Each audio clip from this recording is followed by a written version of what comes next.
there's something that I need to take care of that you want to tell me about, please do. So first, how are we doing with our work in Boolean logic? Both all the material that's associated with truth tables, and then the move building off the truth tables to derivation rules. How are we doing? What sorts of questions, problems, confusions do you have? Or comments? Anything.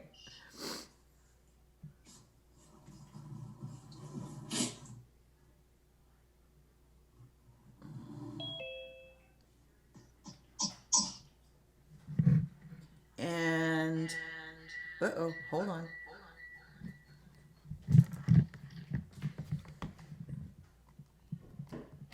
Okay. And if you want to use the chat rather than verbally talking about any questions, problems, confusions, or comments, by all means, do that. I've got that up and ready to go. Okay, so what do we think? I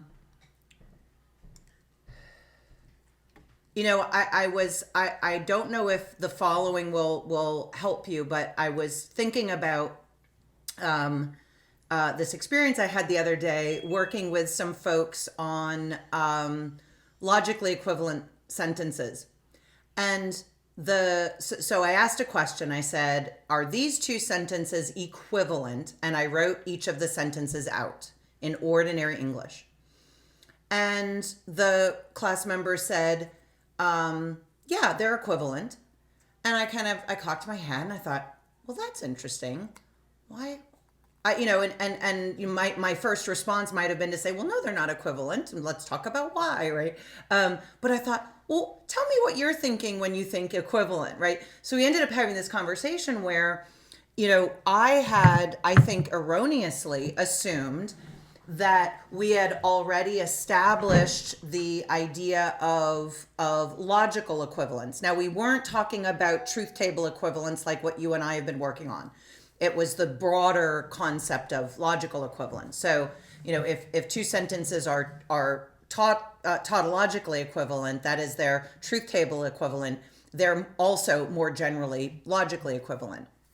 But, so I thought we were in the context of logical equivalence, but what I should have said specifically was, are these logically equivalent? Is the logical structure the same from one sentence to the next? And so when I pressed them on this question of equivalence, what some folks were thinking about was the idea of grammatical equivalence, right? We've got, in this case, it was a quantity and a grammatical subject and a predicate. Right? So a grammatical sentence really just needs a subject and a verb, right?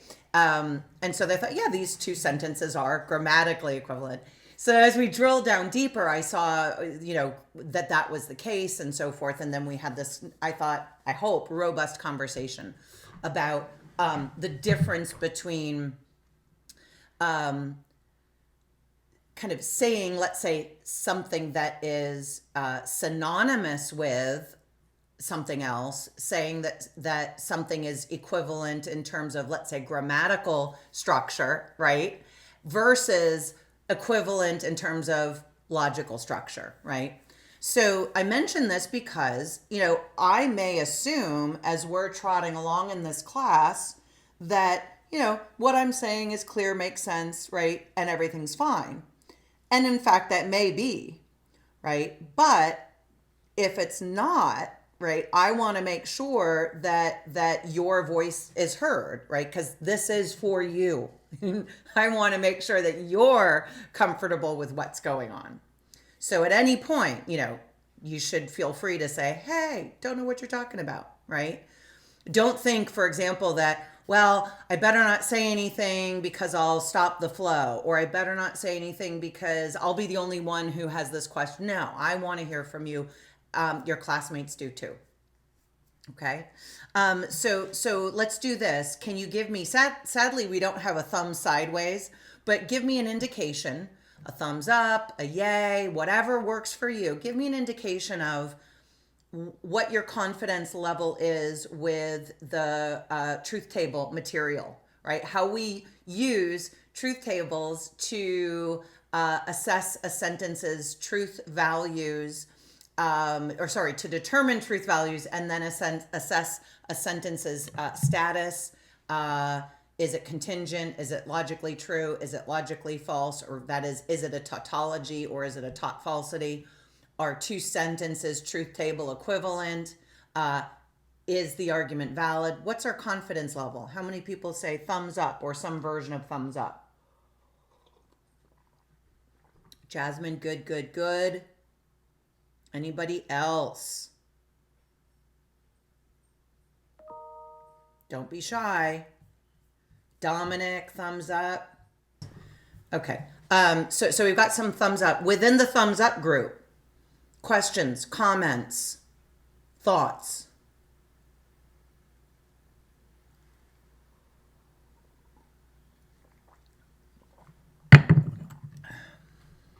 Okay. If you didn't give a thumbs up, let's assume that you're either thumb sideways or thumbs down. Talk a little bit about what's happening for you. It can be anything from, I need to sit down with the material, or I want to come see you. I want to come see Lindsay and kind of figure out what's confusing me because I'm not quite sure. I was working on the one of the quizzes, and I'm having this trouble. In other words, what sorts of things are happening for you? What do we think? Oh, Victoria, what are you thinking? Actually, I have a question. It's about one of a question from exam 2. And it was tricky for me. And it was something like that. A less or bigger than A. I don't know. A bigger than A. Is it tautologically truth? Is it taut false? Or is it contingency false? But I can't understand exactly the question. What is it? A, because A less than A, it may be because it's not a logically connection. It could be like truth or contingency false. I can't understand. Is it simple, or is it this connection? Is it sentence sentence with connection? So I answered contingency false, and it was a mistake. Okay. But I answered contingency false because I thought about this like a simple sentence, because A, and it wasn't A big A, because according to tradition, we talk about a sentence, a simple sentence, as a big. So we like E big, big letter, but not like small letter. So I think I don't know how to think about this question and why it's logically false. Please, could you tell about this one? Yeah, let's go over it. So first, thank you for raising the question. Secondly, there was a part where your audio dropped out just a bit. So let me make sure that I know what you were asking about.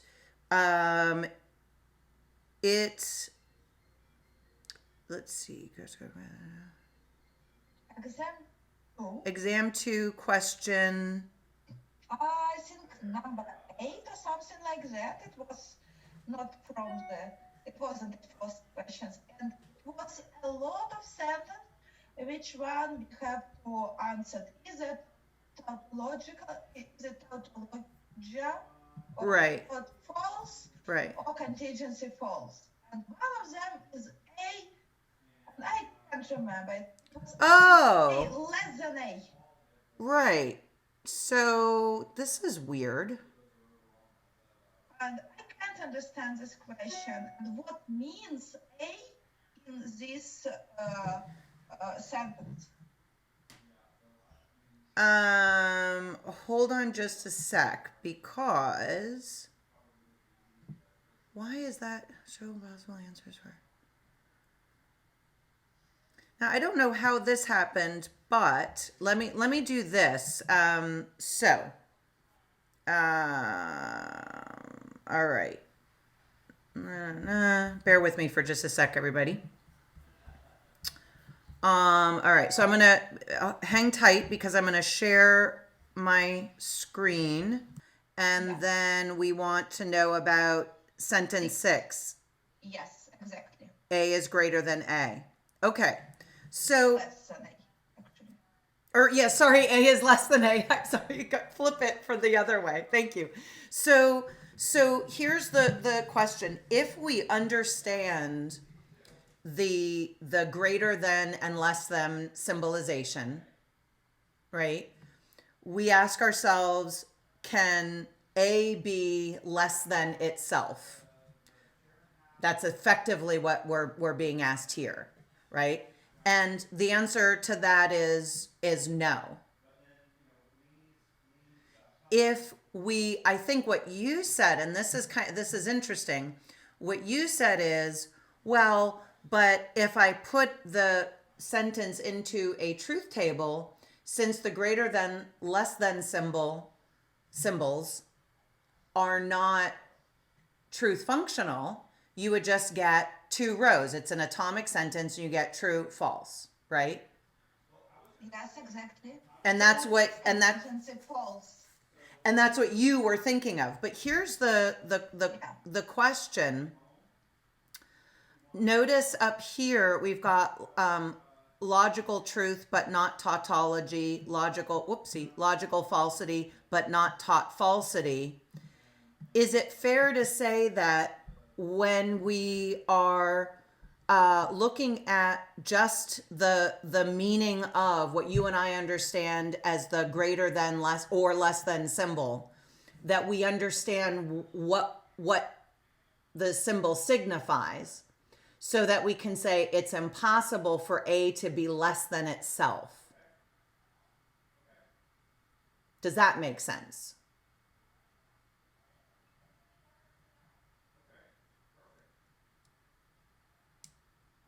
Now, I think you're onto something, and I want to talk to us more about that. But does that by itself, I mean, is that fair to say that if we understand the 2 symbols that in math we are greater than, less than, that we'd say, oh, it's not possible for A to be less than A?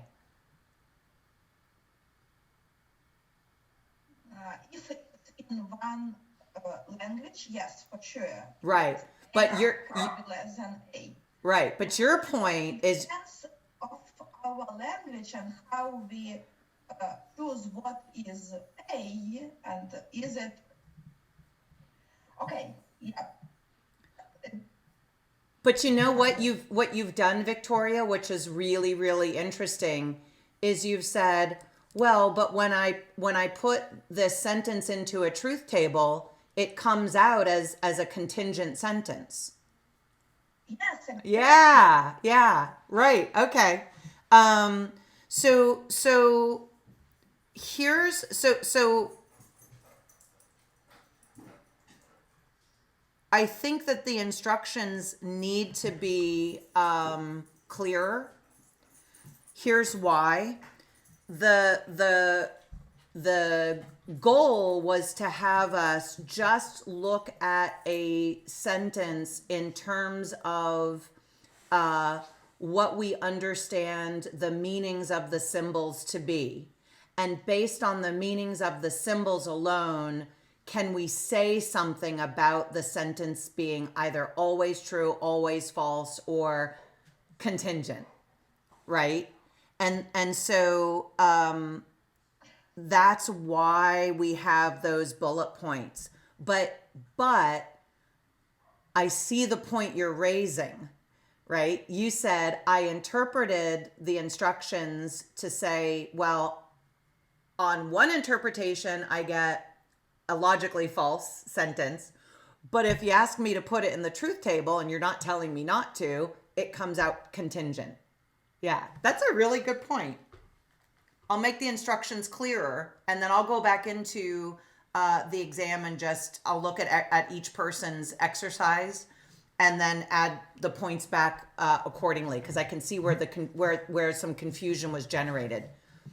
Does that make sense?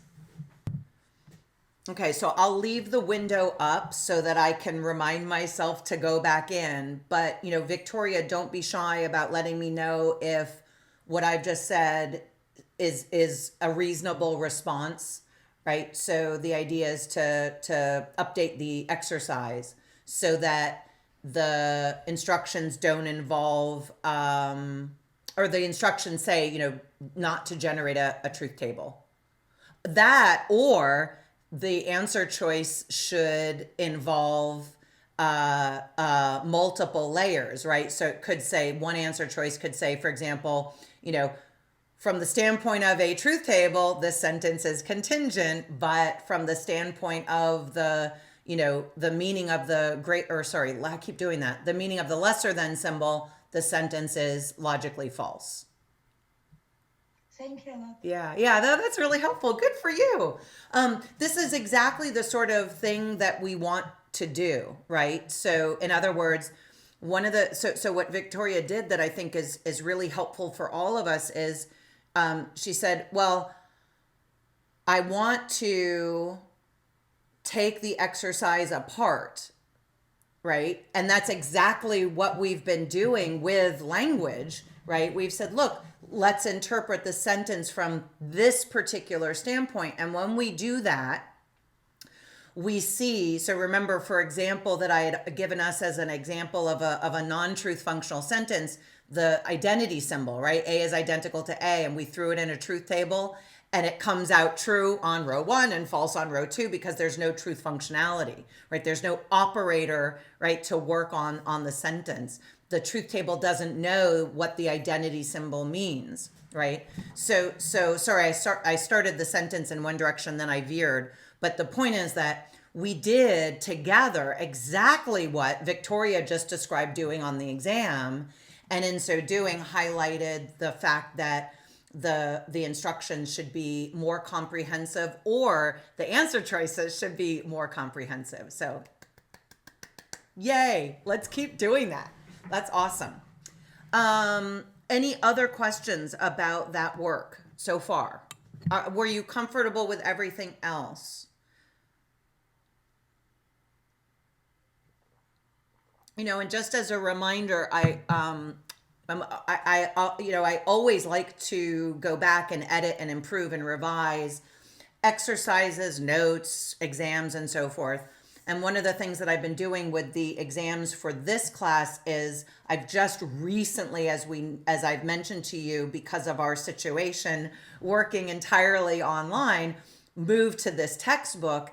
And so as I'm working within the context of the textbook, I have to keep improving how the exams are written. So I always, whenever there's an opportunity to do things better, I want to. So don't be shy about saying, hey, Mia, I was confused about thus and such. That also reminds me then, so Victoria and anybody else, if you decide that you want to write and the exam to retest, maybe hold off until I have a chance to look at the exercises there, because remember the two exams, the original and the retest for any set of exams, how did I start that sentence? The two exams mirror each other. So there are similar questions in terms of the format, right, and the type. So hold off. Don't go jumping into the retest yet. Okay, anything else on truth table stuff that we want to go over? Okay, are we ready to practice? Oh, you know what? Hold on a sec.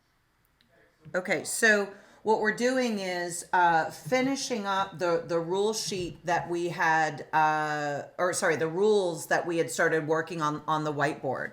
So tell me if this is a an accurate representation of what we worked on. So we've got our Boolean derivation rules.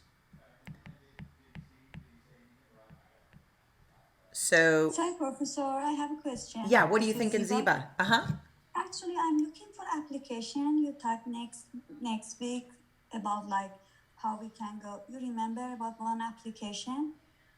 I look at in Canvas, I couldn't able to find that. I just want to practice. Oh, you mean that proof program that we looked at? Yes, Oh, yes. shoot. You know what? I bet. Darn it. I'll look for it before. I have a feeling, Okay. Ziba. Thank you for reminding me. I'll No, look thank you for so it. much. But I Thank you. think, let's see, did I not? Okay, so let me make a note to myself because my suspicion is that I totally forgot to include it. All right, so post LCA proof program link. Whew. Thank you, Ziba. I apologize. No, it's okay. Thank you. I think someone sent it in chat also. Yes. Thank you. Yes. Yeah. And sorry, I'm staring at into the camera right now because as you're talking, I'm also thinking, I posted additional practice. I have additional practice and keys. And those, obviously, when you get access to that proof program, you can type in the argument, or you can type in the premises, and then you've got the argument up. You can have the conclusion up, and you can practice with the derivation rules. But you can also always work those by hand, and then you can check your answer against the key I provide. So yes, the proof program is a great tool, and I do need to provide you access to it. But also you can practice, and I practice by hand myself just because it's a good thing to do. There's something about writing things out that helps. And then in that case, what you want to do is check your answers by way of the key that I provide. Does that make sense? Thank you so much. Of course. Yes, thank you. And then say that I said yes, and now I can't remember. What did you ask me again? A little bit ago? No, I think someone sent it the link in the chat. Oh, yeah. Okay. Yeah. So, yeah, did I send the link in the chat? I thought I did. Maybe I didn't. Hold tight.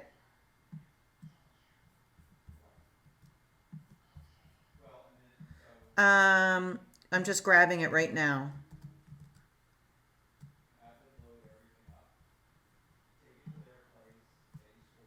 Oh, Jasmine. I just thank you, Jasmine. Okay. Yeah, I'm like extra discombobulated today. Okay, I apologize. Okay, so tell me if I think that, well, this is what I'm about to write is what I remember us covering. Okay, as we're working through practice together, what I'll do is remind us of why the rules are what they are. Okay, but first, remember we have rules for operators. The rules allow us to assemble and disassemble sentences by way of their operational character, right? How they operate in a sentence. More specifically, the rules are what they are, or we assemble or disassemble sentences based on the truth definitions of the operator, right? And they come in pairs, right? So assemble, disassemble, we introduce, we eliminate, we introduce, we eliminate. So we can introduce a conjunction, we can eliminate a conjunction. We can introduce a disjunction. We can eliminate a disjunction, right? So each comes in pairs. And we covered all four of those, and then we've talked about, but haven't formally articulated, if memory serves, the negation intro rule. We did talk about the negation Elim rule. And then in order for us to really make sense of the negation intro rule, we're going to want to talk about the contradiction intro rule. And then the contradiction Elim rule. Okay. So the way that I'm going to lay out the rules right now is going to look slightly different than from the way that I laid them out on Thursday last, but it's just another way to work it. So if we have some sentence P, and then at some point in our derivation, we have some sentence Q, we can conjoin the two. And it doesn't matter what the order is, right? We could have Q, then we have P, we conjoin P and Q. We have P, we have Q, we can conjoin Q and P. The order is not going to change truth functionally what the rule tells us. We also know that if we have a conjunction, we can, whenever we want, eliminate one side of the conjunction or the other. So we can eliminate P. We could also eliminate Q if we want. If we have some sentence P, we can introduce, by way of the disjunction, another sentence. That sentence can be simple, atomic, or it can be compound. And then our first strategic rule, our first structuring subproof rule, looks like this.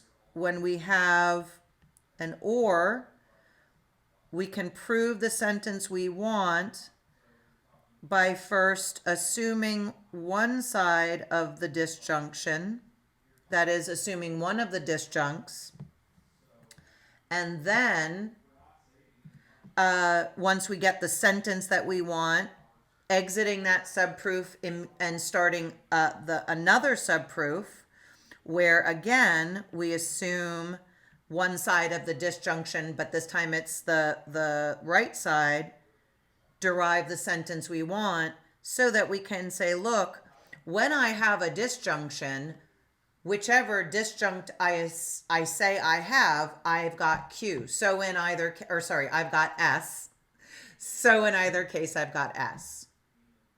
Okay. We can also, just for the sake of these vertical lines, we can also, we could do this, right?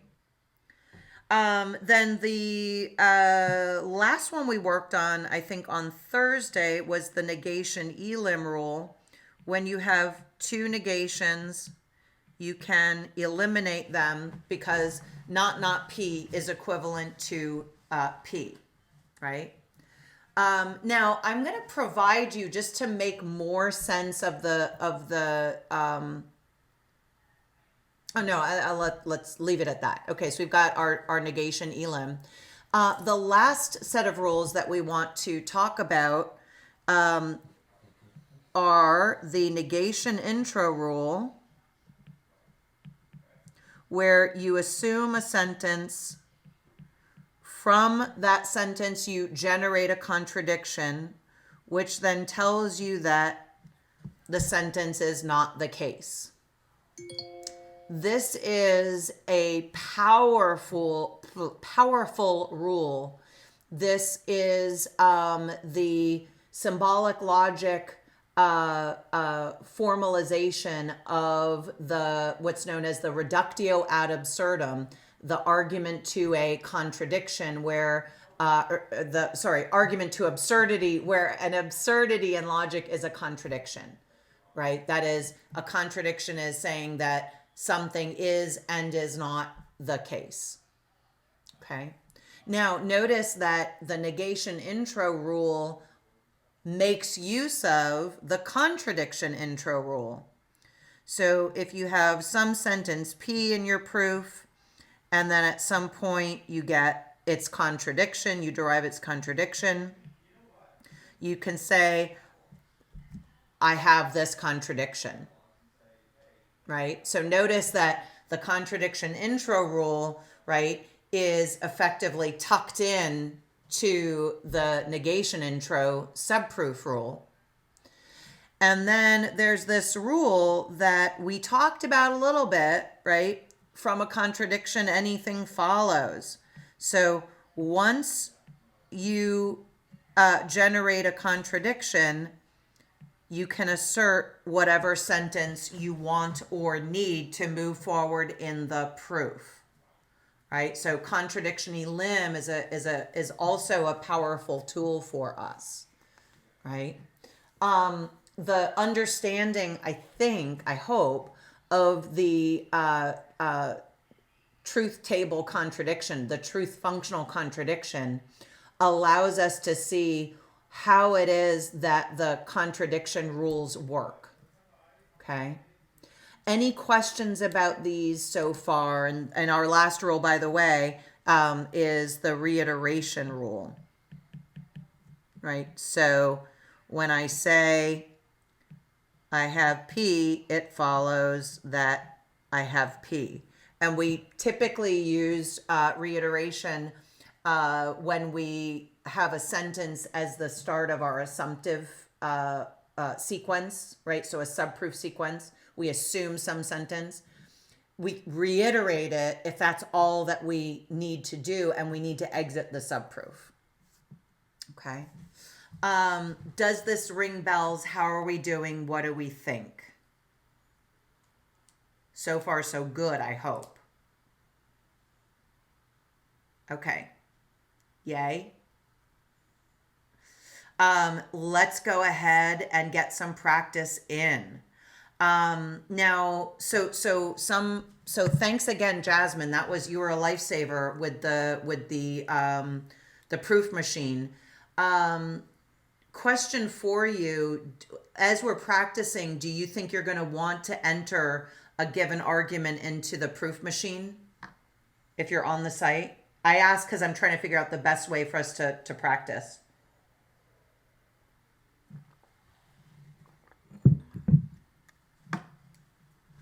Tell me what you're thinking. Or are you going to practice by hand?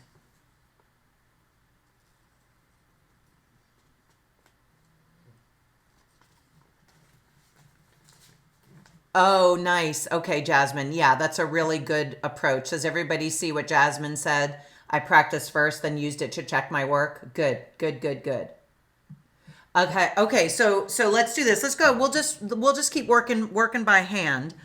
So either have the rule sheet that I've just thrown on the whiteboard handy, or have handy the rule sheet that I threw on Canvas. Okay. And then I'm going to generate a new whiteboard, and I am going to grab an argument for us to work with. Okay, so let's start with this one. So premise 1 says A and B. Premise 2 says not C, and the conclusion is going to be B and not C. So one way to format the thing is this, right, where you just draw a vertical line and then a little bar at the end of your second premise, because that little bar, it's called a Fitch bar, that tells you, okay, I'm done with the givens, I'm done with the premises, okay? Now, remember I mentioned, but I didn't make a big deal about it on Thursday, that we want to work backward, right? One of the great strategic skills that we want to keep honing away at and making sharper and sharper is being able to see the whole, how to get to where we want to go as much as possible, right? There are going to be times when it's really hard to see the whole all at once because the proof is just long, right? But if we are really good strategic thinkers, which is to say we know what we want to achieve and we let that guide us with a plan, we will be able to better and better see the whole as we go forward. So what do we know about the conclusion? We know that the conclusion involves a conjunction, and we know that that means the conclusion is most likely a conjunction intro rule, right? In other words, that we have conjoined B with not C, right? So think about it this way. We say, okay, if I can get B on its own and I can get not C on its own, I can conjoin them, right? And maybe what I do is I go ahead and down here toward the bottom of the proof, I put my conclusion here. Now I'm going to look at what I'm given, and I'm going to see what it is, what connectives, what operators are at work. Well, I'm given a conjunction. So here's a tactic. Whenever you're given a conjunction, plan to eliminate it, right? So that means if I have A and pull stuff off to the side, this will be good practice for when proofs get more complicated. If I have both A and B, that means that I have A. If I have both A and B, that means that I have B. The question is, do I need A? Doesn't look like it, but I do need B, right? So I'm going to say I'm definitely going to eliminate B. And then, oh, look, I said I wanted not C, and here it is. So all I have to do now at line 4 is conjoin B with not C. So let me tighten up the gap here. I always do this, by the way. I either don't make enough room or I make too much room. It doesn't matter if I know exactly where I'm going. I still do this.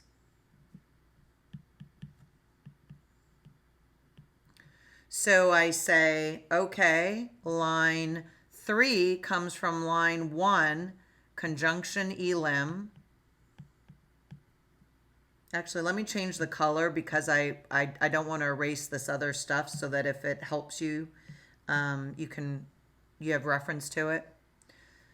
So conjunction Elim, line 1, and then line 4 is conjunction intro, and that's lines 2 and 3. Okay. I just want to get a sense from you of how many of you say, yep, got it, love it, easy. How many of you say, not sure, but I think I see it when you're doing it. What's our thought? How many love it? How many say easy peasy? And there's no right answer. I just want to get a sense of how things are going. Excellent, excellent, good, good, good. Anybody feeling a little tenuous? Okay. And we're Victoria, what are you thinking? Because I think we can also use a rate, or we shouldn't do it. So if when I did something like that, I did like B, and after that rate, non-C, and after that did, but in this case it's, could we use rate, or it's it, could we do it, or is it a mistake to use rate in this type of situation? So forgive me, Victoria. First off, I didn't include the negation in front of the C. So sorry about that. But I hear the word, I feel like I'm hearing the word raid, but I don't think that's what you mean at all. So sorry, I'm not making it out. I mean, repeat. Oh, reiteration. Oh, Yeah, okay. reiteration, Sorry. So did you do, so tell me if what I'm about to write, or tell me if when I write what I'm about to write is correct. Did you do this? So A and B, line 2, not C, line 3, B, and then you reiterated not C? Yes, not C, and after that B and not C. Sure. Yeah. So logically you've done nothing wrong, right? All you've done is reiterate. Yeah, that's great. Don't have to do it, but you're very welcome to do it.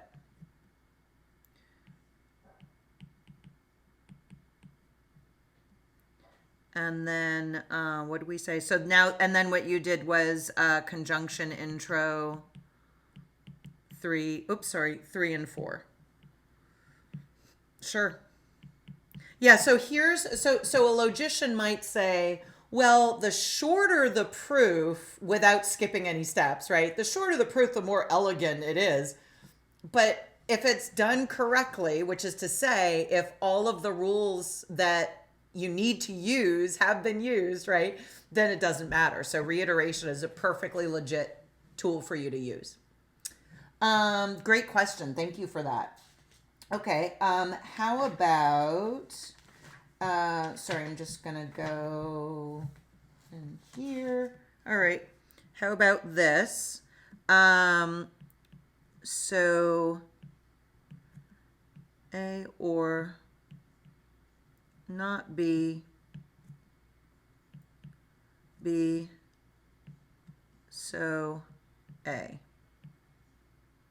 Okay. Strategy. When your conclusion is a simple sentence, also known as an atomic sentence,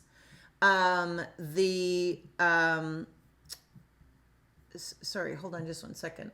I did a pop out I didn't mean to do. Okay, when your conclusion is an atomic sentence or a simple sentence, one strategic move is to work by way of negation intro, right? So remember what we did when we were working those indirect truth tables, and we said, well, let's just assume that the conclusion is false, see if we can generate a contradiction. If we generate a contradiction, we've done everything right in generating that contradiction, then we know the argument is valid, right? So doing that on the horizontal is basically what negation intro is on the vertical, okay? But you don't have to go that route. You could say, well, I see A, I'm just going to circle some stuff. So here's my conclusion. I see A, it's attached to a disjunction. What do I do when I'm given a disjunction? Right, so when you're given a disjunction, you eliminate it. So you say, well, I will assume I have A, and what I want to prove is A. Then I will assume I have not B, and what I want to prove is A, so that I can conclude, look, whether I have A or I have not B, I must have A. So I'm setting up my strategy of disjunction elimination. Now, and we'll fill in the line numbers in a little bit. What I hope you're doing, if you're not, is look at your rule sheet, go back and forth between your rule sheet and the argument that we're working on, the rule sheet and the argument we're working on, okay? So line 3 is the assumption, right? Line 4 is the reiteration of line 3. We must do that because otherwise we don't get out of the subproof sequence, right? Line 5 is the assumption of the right side of the disjunct, or sorry, the right disjunct or the right side of the disjunction. And then notice that we're now in a great position to say, hey, there's a contradiction. So we introduce the contradiction from 2 and 5. From a contradiction, anything follows. So we eliminate the contradiction to get the sentence that we want. And now we've just shown in either case, I have A.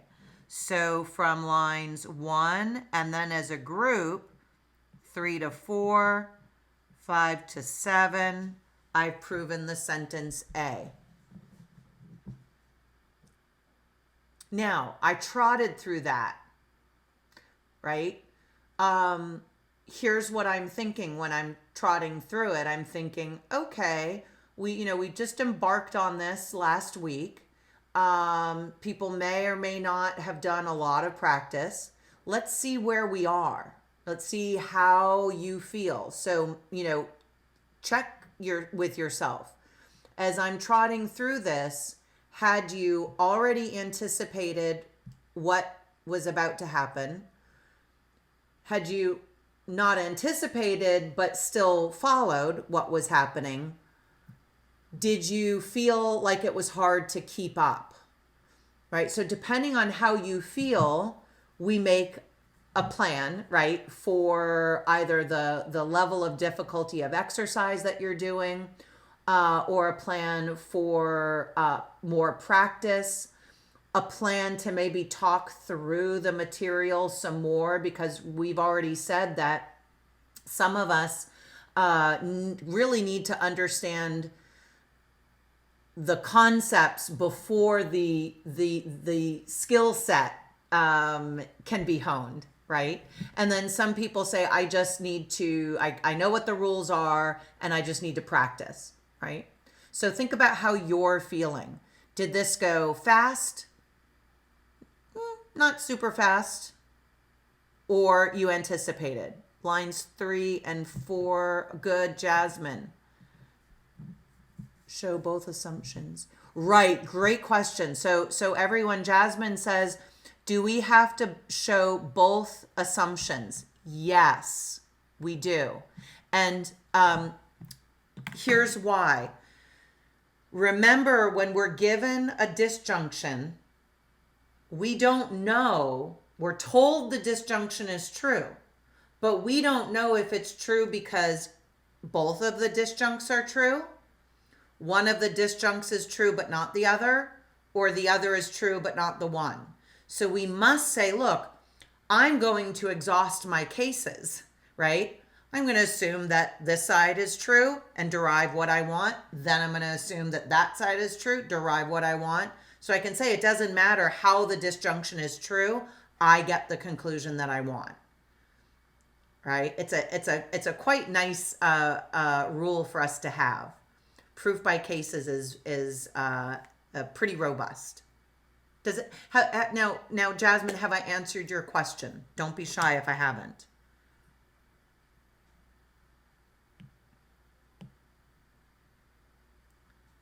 Okay. How are we doing? What do we think? Are we ready for more? It's so much fun.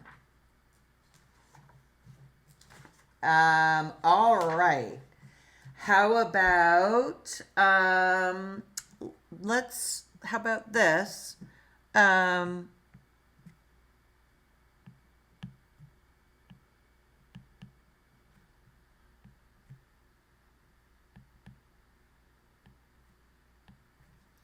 So notice here the sentence C, that is an element of the compound sentence B or C, right, doesn't appear in the premise.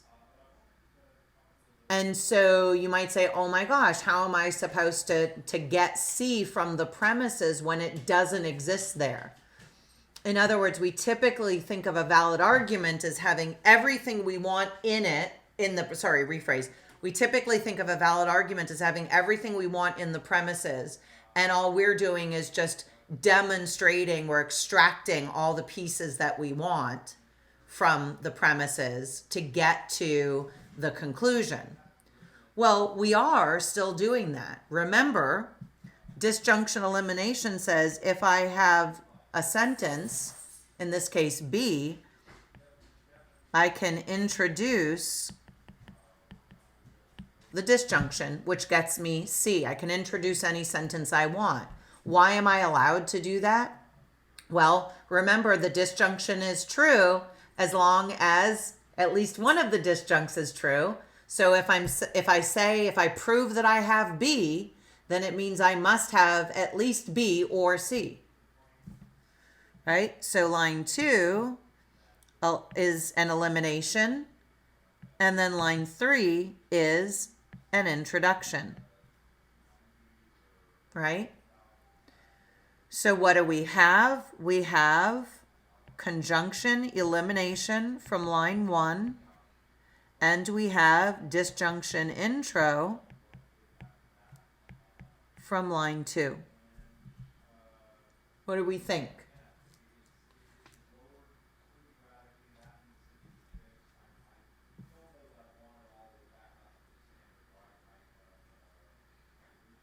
Okay.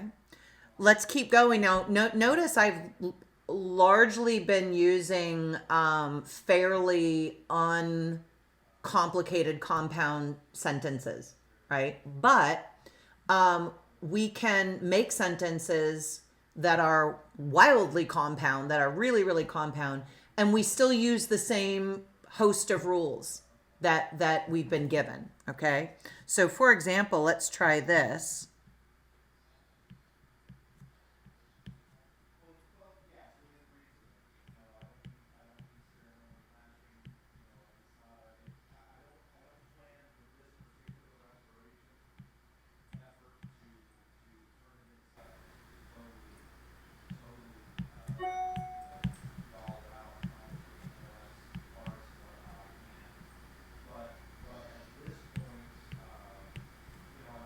Okay.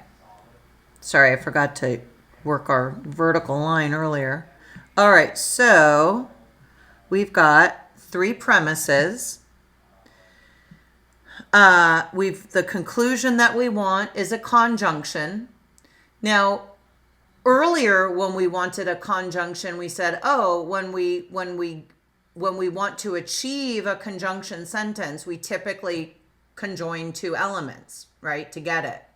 But notice that this conjunction already exists. It's just that it is part of a larger sequence, right?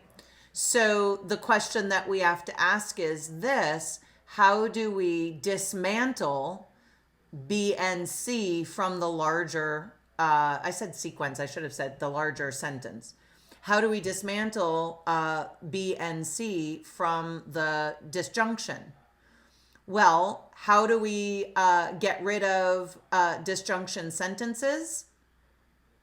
How do we dismantle them? Well, we go ahead and we assume one side, derive the sentence that we want, then we assume the other side of the disjunction, derive the sentence that we want, so that we can exit,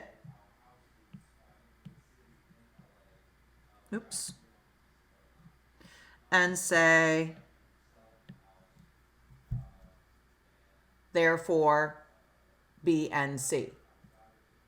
So let's pause for just a moment. Is everybody clear about the way that a subproof sequence, and we've got 2 of them, we've got disjunction elim and negation intro, the way that a subproof sequence structures our derivation.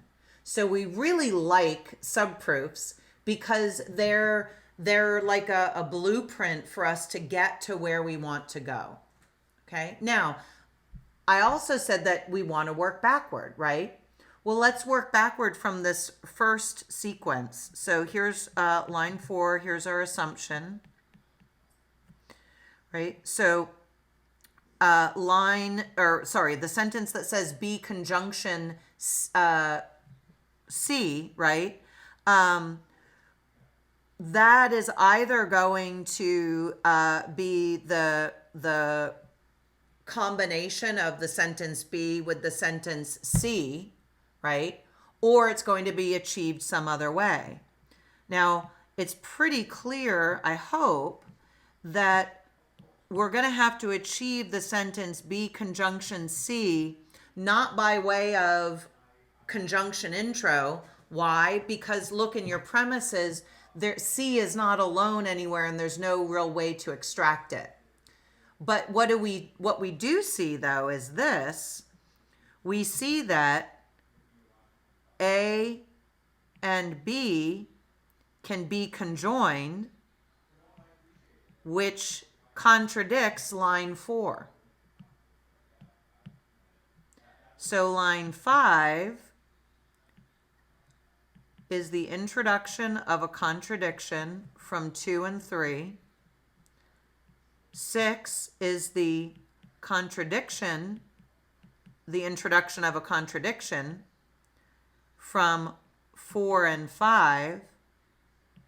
And then 7 is the elimination of that contradiction at line 6. Right? So we've achieved one half of our goal. Right? We've proven the conclusion from the left side of the disjunction. Now, at line 8, we're going to do the same thing from the right side, which is a matter in this case of reiteration, line 8. So we've now just proven whether we have one side or the other of line 1, we have the conclusion.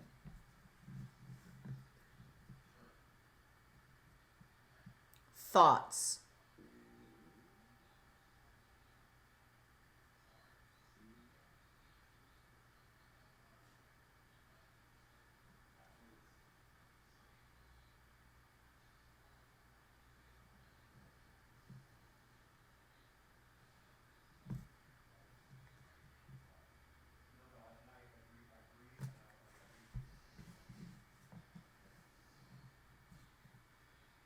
We're ready for another one. I'm going to take silence as approval that you're okay. If you're not okay, I want to know. This time, what I'm going to do is I'm going to lay out a proof, and then I'm going to ask you to fill in the justification. So you're going to say what rule we used to justify a certain inference, a specific line, right? And then where that line came from, how many lines did it take? So think also now about the fact that some of our rules are single line citation rules. Some of our rules are 2-line citation rules. And some of our rules involve an entire subproof sequence, right? So specifically, disjunction elimination and negation intro. Okay. All right. So how about this one?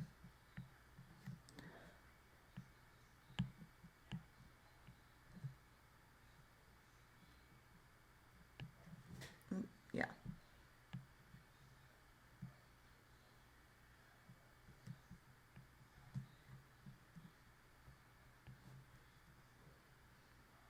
Let me write this over again. Sorry. That first negation was sort of puny.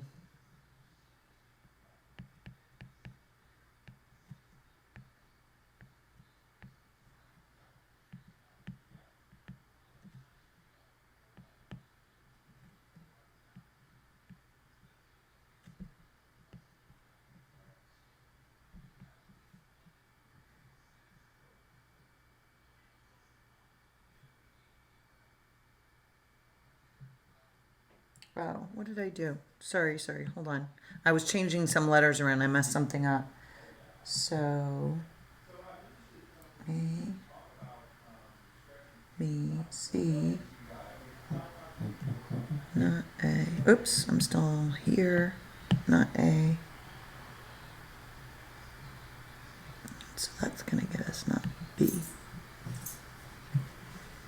Is that right? Okay. All right.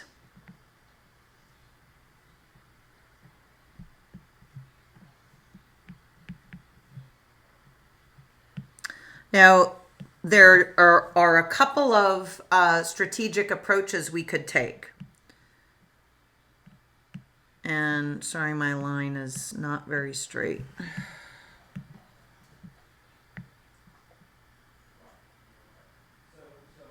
A little better. So like I said, there are a couple of strategic approaches we could take. I'm going to pick one.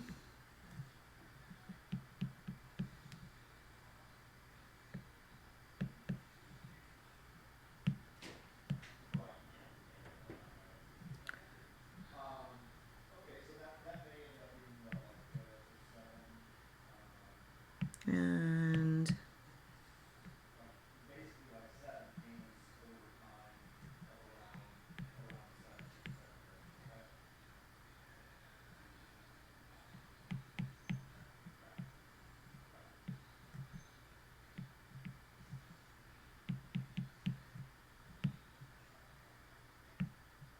I've probably left too much room, but that's okay.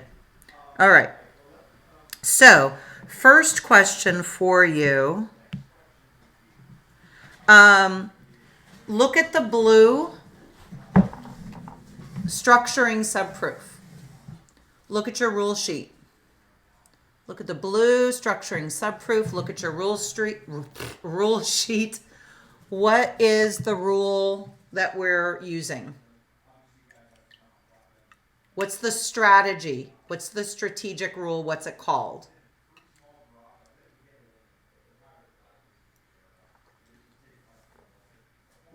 Negation intro. Exactly. Thank you, Jasmine.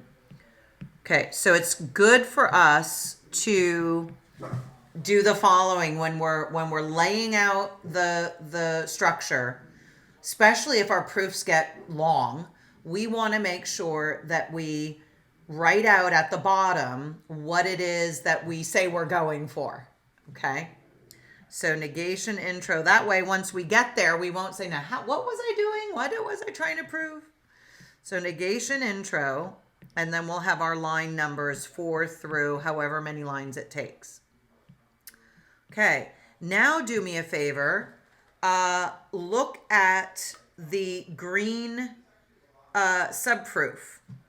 And sorry, again, that I did this, but, right? What is the green subproof rule?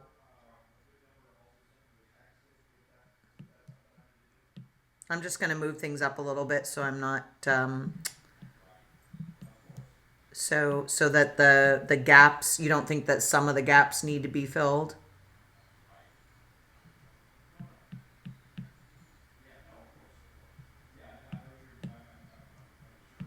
While you're thinking about it, I'm going to wait for you to tell me. It's also negation intro. Okay.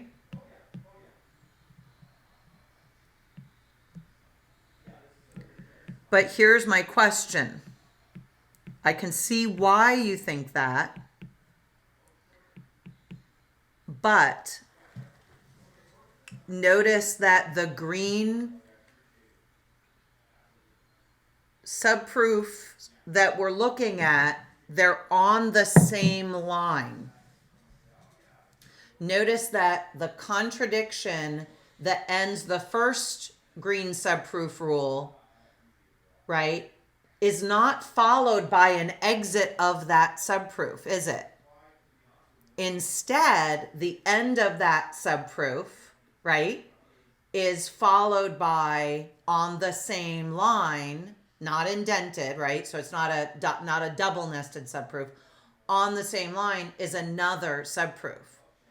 So I can see why you thought negation intro, because you saw the contradiction symbol, right? Very good. Good for you. You're thinking along the right lines, but look at the fact that there are two green subproof rules and they're on the same line. So what rule gives us two subproofs on the same line? They're separate subproofs, but they're on the same line. Does it make sense to say on the same line? And we have, so disjunction elimination. Now tell me if that doesn't make sense to you. I want to know. So when we exit the subproof here, so that green-blue contradiction symbol, we're saying, look, in either case, I generate a contradiction. That's kind of cool, right? So that ends up being 1 and then 5 to we don't know. Okay? Let's keep working backward now. The contradiction here, where does that come from? So the second contradiction from the top, where does that come from? Let's keep working backwards. It comes immediately after the sentence not C.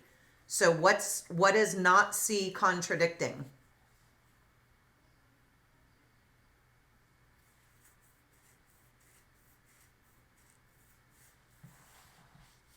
And tell me if my question doesn't make sense.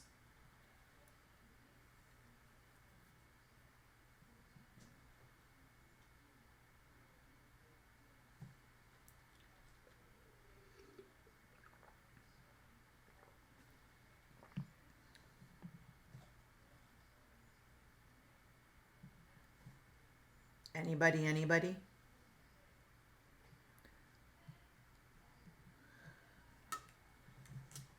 Right. So Jasmine says that line 3, so this is great. Good for you, Jasmine. Take a look at line 3 and take a look at not C.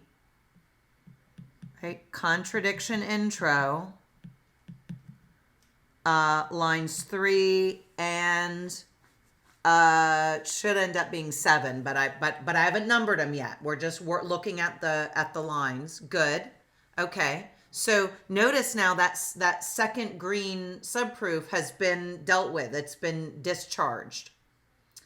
Now take a look at the first contradiction. Line 5 assumes A or B, right? How are we going to, sorry, is it A or, no, it should be not A or B. Forgive me. Yell at me when I don't write the right thing. Right? Remember, so we have disjunction elimination. So line 1, the left side of line 1, it's not the case that either A or B. Right? So I assume that not the case A or B at line 5. And I need to contradict it, right? So that I can end the subproof. Well, check this out.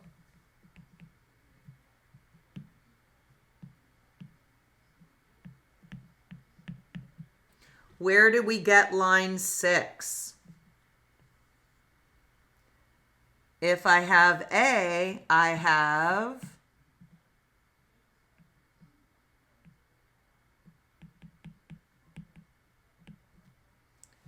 A or B.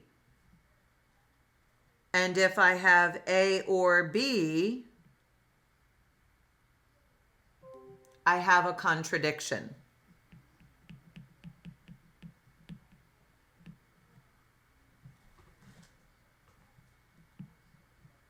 Okay, let me pause.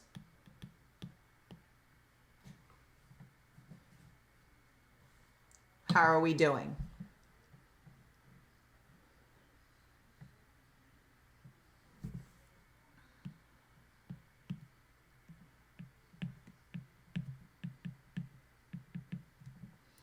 All right, so line 4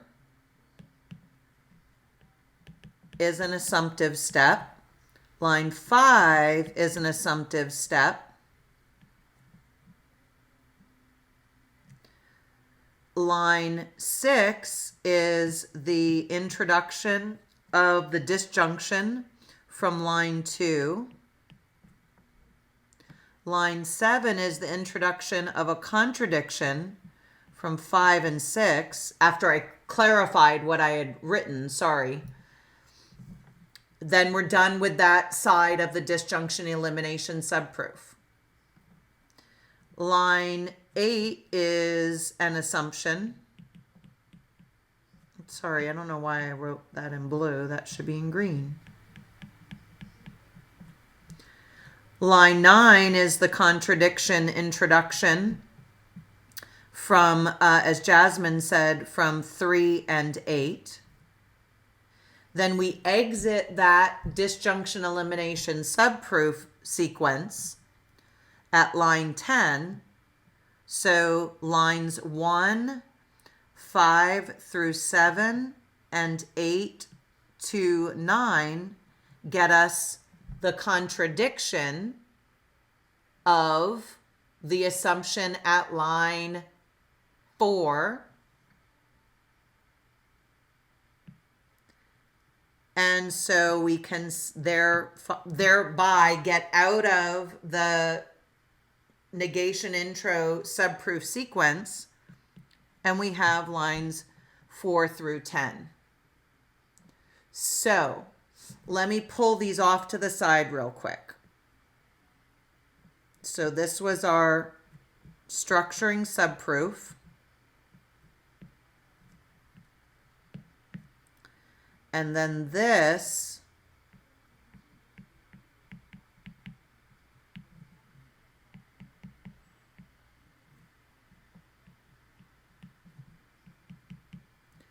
was our disjunction elimination.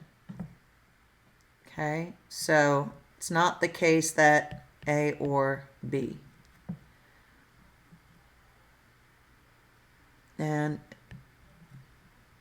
Or it's not C. Thoughts. This is a bit more complicated, right? But if we keep working backward and we go from what we're given to the rules, and we've set up a strategy, then the pieces start to fill themselves in effectively. Okay, what's the confidence level on this? Anybody feeling thumbs up? Anybody feeling thumbs down? I may have thrown you off when I didn't write out the assumption sentence exactly as it should have appeared. How are we doing? What do we think?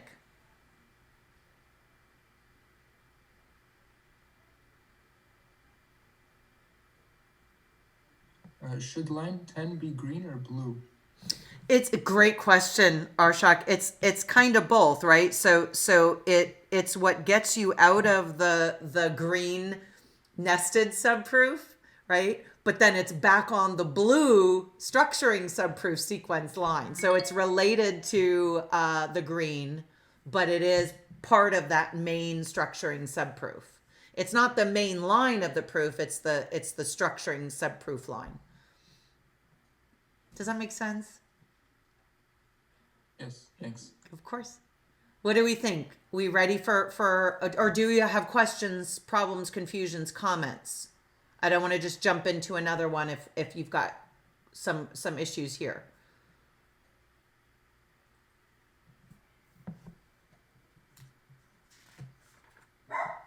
Okay, so let's go ahead and get one more in, and then we will let's see, where are we in our schedule? Right. Yeah, we're going to keep working on what I want to do on Tuesday is go back into the text and look at some specific strategies that are discussed there. For example, the 5-step strategy, right? But for right now, I'm just having us focus on practicing with with identifying what our conclusion is. Based on the conclusion, what's the best approach for us to take? Is it a tactical approach? That is one of the rules that's not a subproof rule, or is it a strategic approach, which is to say we're looking for a structuring subproof? All right, so let's work one more. How about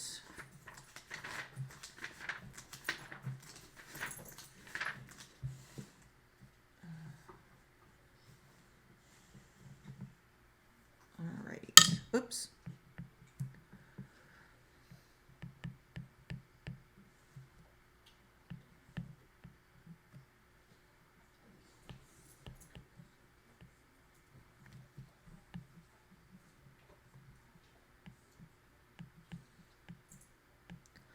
Okay, now here's a case where when we look at the conclusion, we see we have a disjunction. So we know that if we have R, we can infer not P or R. If we have not P, we can infer not P or R. So the question is that the way that we're going to end up going? We see that we have a contradiction, moving on to the premises, we have a contradiction between the sentence Q and not Q, but they're on two different lines. And then lastly, we notice we've got two premises, each of which is governed by a disjunction. So if you're thinking, oh, how about I, eliminate my disjunction and just get for each of my conclusions, right, the conclusion of the argument, not P or R, right? Then the question is, which disjunction do I use as my structuring disjunction? Well, if you're not sure, but you've got your backward strategy, why not try this? I'll just pick one, not P, and what I want is not P or R, and then I'll pick Q, and what I want here is not P or R. What you're going to notice is that one of these two sequences is going to require, so you've used line 1, is going to require a nested disjunction elim.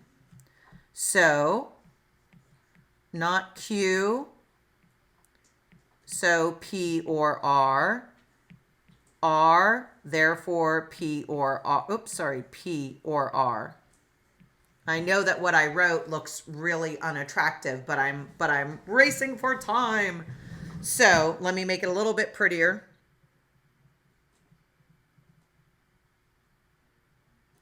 If you're not sure which disjunct to use, right, which disjunction to use, just try the first one first.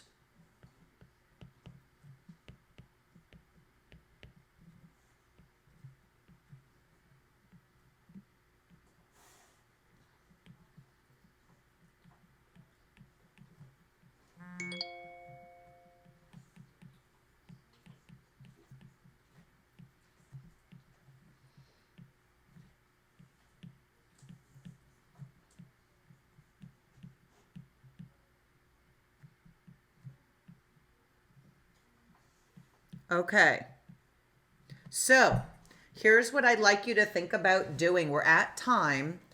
If you can write down this argument, and then you can go into the proof checker and complete the proof. Do me a favor, take a screenshot of your completed work. Email that to me through Canvas. We'll go over this together on Tuesday, but email me a screenshot of your work, and we'll do that for extra credit. In the meantime, I promise what I will do is put on our Canvas page the access to the to the proof checker site. I know I threw it in the chat, and thank you, Victoria, for suggesting that. And thank you, Jasmine, for throwing the link in the chat, but I'll also put it on our Canvas site. Okay. So go ahead and work this for extra credit, screenshot it, send it to me via email. And then I'll just, I think I've got an extra credit column somewhere in our course. If I don't, I'll create it. And then I just add extra credit points as we're going along, and they'll just get added to your total score. All right. Questions, problems, confusions, let me know. Otherwise, I will see you on Thursday. Have a good one, everybody. Thanks.